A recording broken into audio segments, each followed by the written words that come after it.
કોઈ રાજ્યમાં એક રાજા રાજ્ય કરતો હતો. તેમની એક નાની દીકરી હતી. તે દરરોજ રાત્રે તેના ઓરડાની બારી ખોલીને આકાશમાં નીકળેતા ચાંદને જોતી હતી. એક દિવસ તેણે રાજાને કહ્યું, એટલે કે તેના પિતાએ કહ્યું કે મારે ચાંદ જોઈએ. મને ચાંદ લઈ આપો. હું તેની સાથે રમવા માંગુ છું. રાજકુમારીની આ વાત સાંભળીને રાજા આશ્ચર્યચકિત થયા અને તેને સમજાવવાના પ્રયત્ન કર્યો કે આ શક્ય નથી, પરંતુ રાજકુમારીએ ચાંદ મેળવવાની જીદ પકડી લીધી હતી. ચાંદ ન મળવાથી તે કાંઈ ખાતી નથી અને પીતી પણ નથી. બસ આખી રાત બારીમાંથી ચાંદ તરફ જ જોતી રહેતી. આ કારણે ધીમે ધીમે રાજકુમારીની તબિયત કથળી અને તે ખૂબ બીમાર થઈ ગઈ. રાજકુમારીના સ્થિતિ રાજાથી ન જોવાઈ અને તેણે તેમના મંત્રીઓ અને દરબારીઓને રાજકુમારી માટે ચાંદ લાવવાનો આદેશ આપ્યો. રાજાનો આ આદેશ સાંભળી મંત્રી અને દરબારી અચરજમાં પડી ગયા.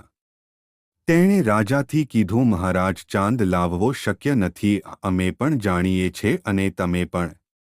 ત્યારે અમે રાજકુમારી માટે ચાંદ કેવી રીતે લાવી શકીએ? મંત્રીઓ અને દરબારીઓની આ વાત સાંભળીને રાજા તેમના રાજ્યમાં જાહેર કરાવાયો કે રાજકુમારી માટે જે પણ ચાંદ લાવશે તેને ખૂબ ધન ઇનામમાં અપાશે. જ્યારે રાજાના આ જાહેરાતના વિશે એક વેપારીને ખબર પડી તો તેનાથી રાજાનો દુઃખ જોવાયા નહીં. તે તરત રાજાથી મળવા પહોંચ્યો.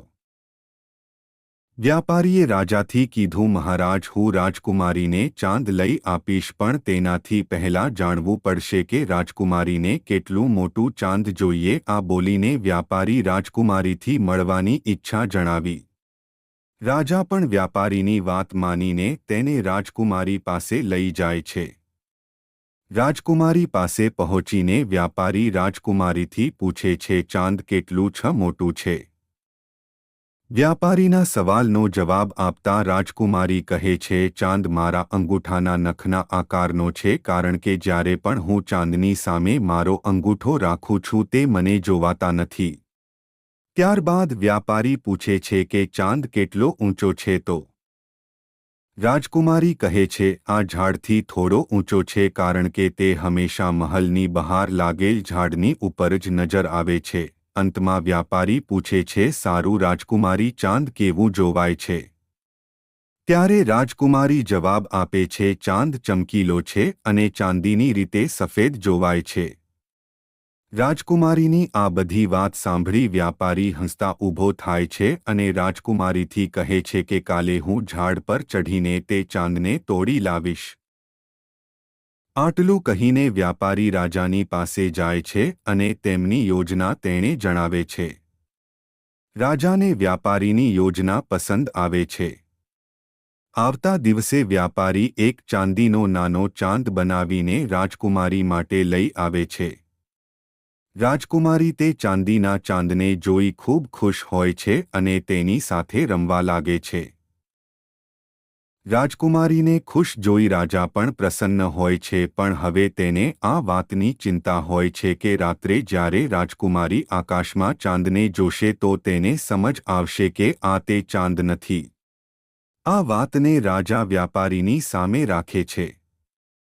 રાજાની વાત સાંભળી વ્યાપારી કહે છે કે હું તમારી આ પરેશાનીને પણ દૂર કરી નાખું છું.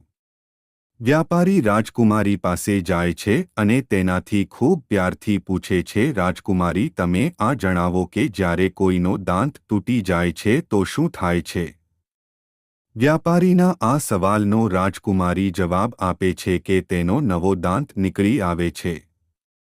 ત્યારે હસીને વ્યાપારી પૂછે છે, તો સારું, આ જણાવો કે શું તમને ખબર છે જ્યારે કોઈ તોડી લાવે છે તો શું થાય છે? તેના પર રાજકુમારી જવાબ આપે છે, હા, ત્યાં બીજો ચાંદ ઉગી આવે છે. રાજકુમારીનો આ જવાબ સાંભળીને વ્યાપારી કહે છે, અરે વાહ! રાજકુમારીને તો બધી ખબર છે. આટલું કહીને વ્યાપારી મહેલની બારીઓ ખોલી નાખે છે અને કહે છે કે આવો, આજે અમે નવા ઉગેલા ચાંદ જોઈએ છે. આકાશમાં ચાંદને જોઈ રાજકુમારી કહે છે કે મારી પાસે જે ચાંદ છે તે નવા ચાંદથી વધારે સુંદર છે અને તેમના ચાંદની સાથે રમવા લાગે છે. આ બધું જોઈ રાજા ખૂબ ખુશ હોય છે અને વ્યાપારીને ખૂબ ધન ઇનામમાં આપે છે. શિખામણ નાની રાજકુમારી અને ચંદ્રના વાર્તાથી શીખ મળે છે કે ક્યારે ક્યારે મોટી મુશ્કેલીને ઉકેલ કરવા માટે નાનકડો ઉપાય પણ ઘણો હોય છે.